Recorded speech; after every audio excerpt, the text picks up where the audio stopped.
guys to another World of Tanks video here with Chain Reaction, and today I'm going to be reviewing the T1 Heavy American Heavy Tank Tier 5.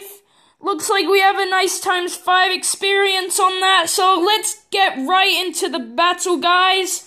The armor on this is 83 at the front, drastically lower than the front, 43 on the sides, and on the rear, which is actually really good, at 41 millimeters.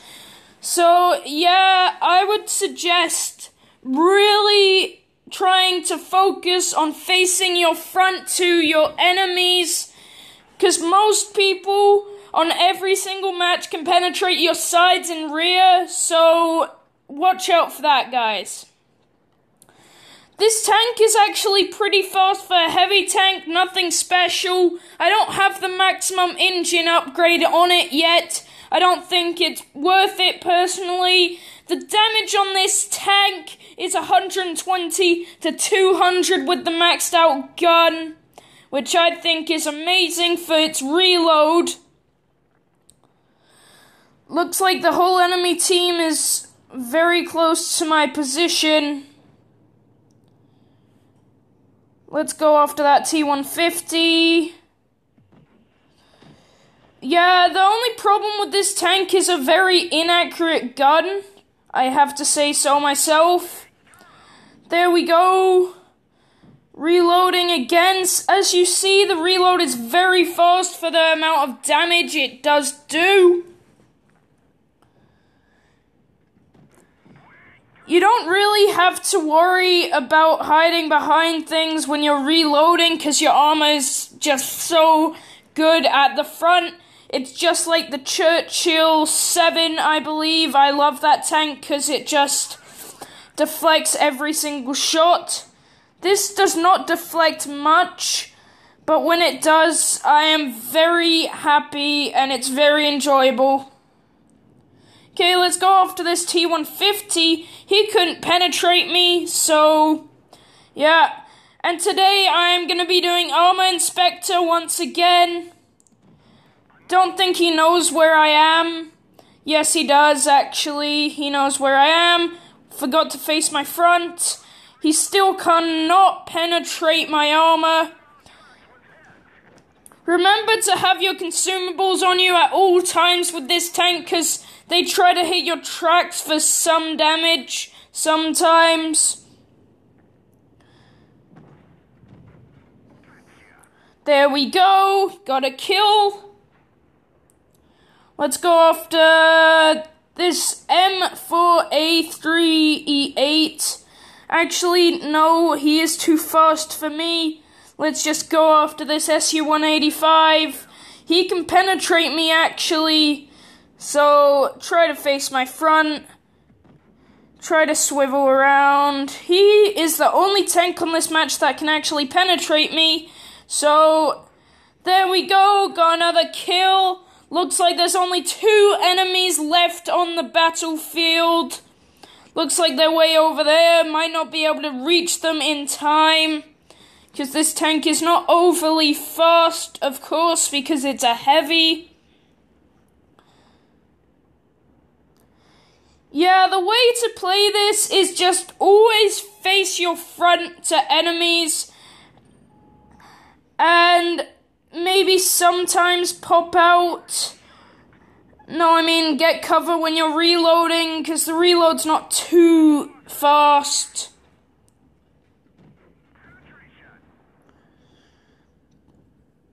Okay, I think that Cromwell could have penetrated me and I could have died, so that would not have been good.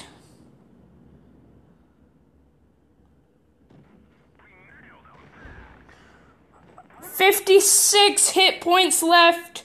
Not looking too smashing. Didn't penetrate his armor.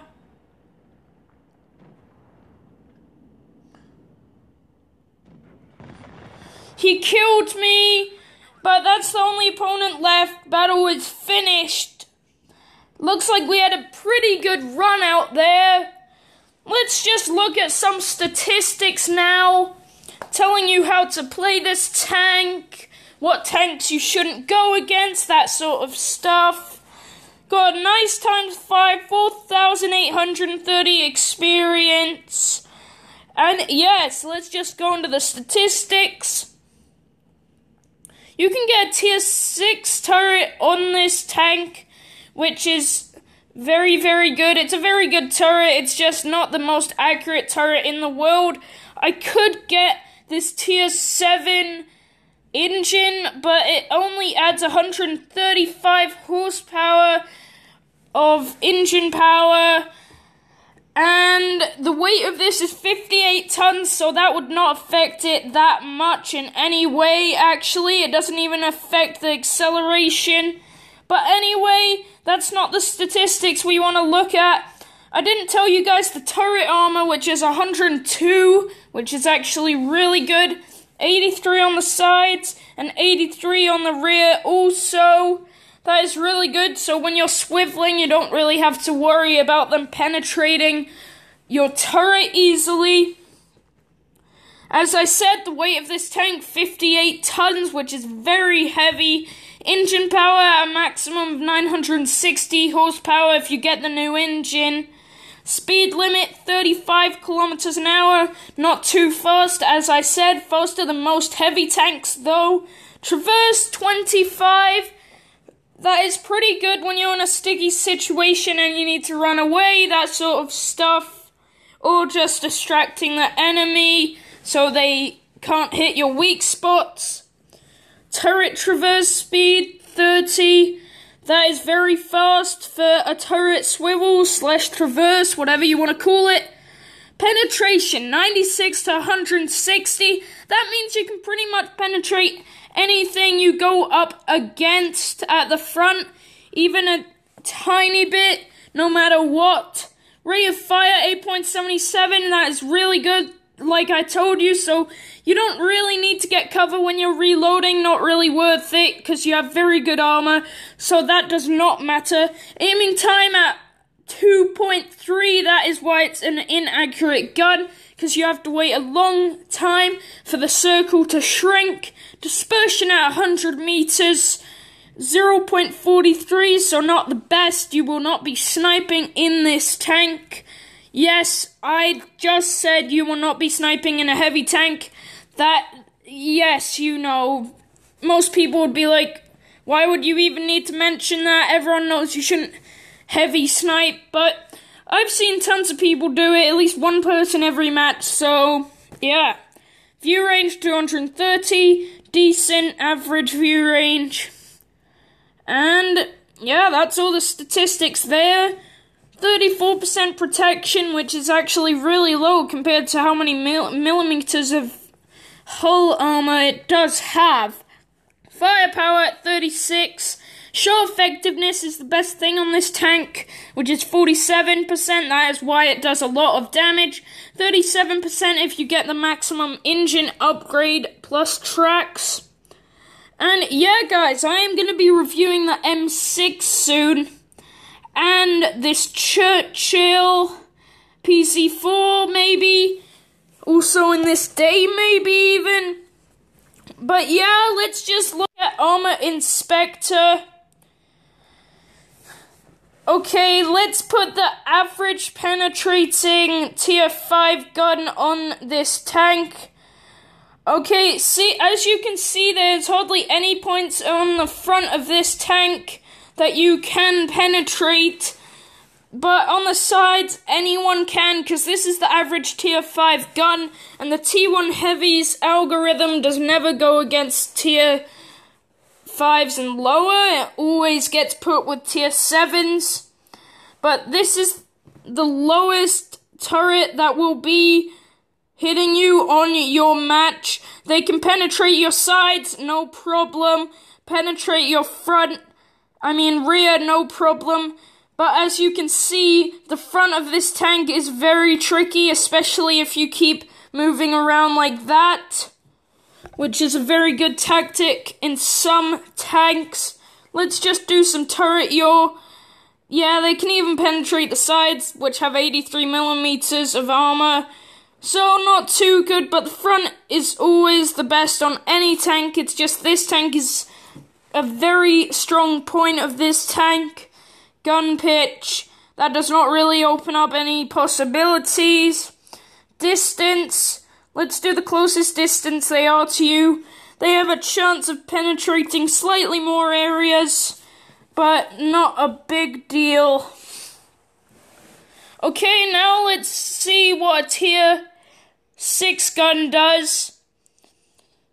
76mm gun. It can penetrate all of the front, except for the tracks, which is weird, peculiar. Sides, of course, you can penetrate all the time, and the rear again. So your front is your best bet, but you're not going to have much luck. Let's do 500 meters of distance. They can still penetrate a good amount of you.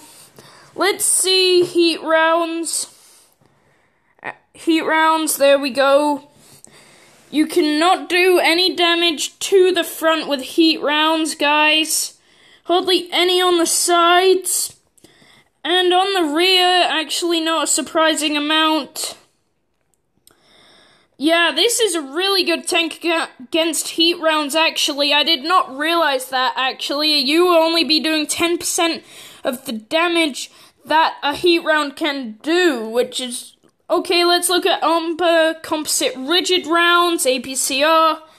You can penetrate just as much with normal AP rounds, so don't worry about getting premium ammo. And yeah, see you guys later.